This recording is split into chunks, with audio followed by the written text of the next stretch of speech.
রাজনৈতিক কাজ করেছেন এবং তিনি কথা বলেছেন যেটা কোনো বিচারপতি করতে পারেন না, এবং করার পরে তিনি রুল ইস্যু করেছেন এটা ইকোনমিস্টের বিরুদ্ধে, এবং ওই রুলিং এ তিনি বলেছেন যে এই হ্যাকিং এর দায়িত্ব ইকোনমিস্টের, এবং সেটার দায়িত্ব এখন তারা আমার দেশের ঘাড়ে চাপাচ্ছে।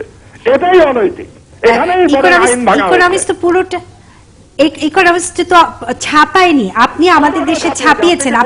আপনি কি ইকোনমিস্টের কাছ থেকে সংগ্রহ করেছেন? অনলাইন পড়েছেন? গতকাল রাতের অনলাইন দেখেছেন?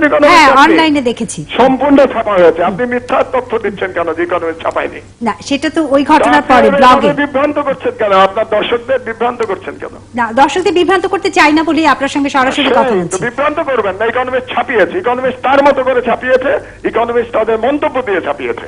আমরা কোনো মন্তব্য দেইনি, আমরা শুধুমাত্র তথ্যটা জনগণের অধিকার আছে, জনস্বার্থে আমরা প্রকাশ করেছি। এখানে কোন রকম আইন ভাঙা হয়নি।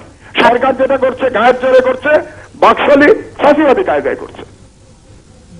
আপনাকে অনেক ধন্যবাদ আমাদের সঙ্গে টেলিফোনের মাধ্যমে যোগ দেওয়ার জন্য। কথা বলছিলেন আমার দেশ পত্রিকার সম্পাদক মাহমুদুর রহমান। আমরা একটা বিরতিতে যাচ্ছি, আশা করি আপনারা ৭১ জার্নালের সঙ্গেই থাকবেন।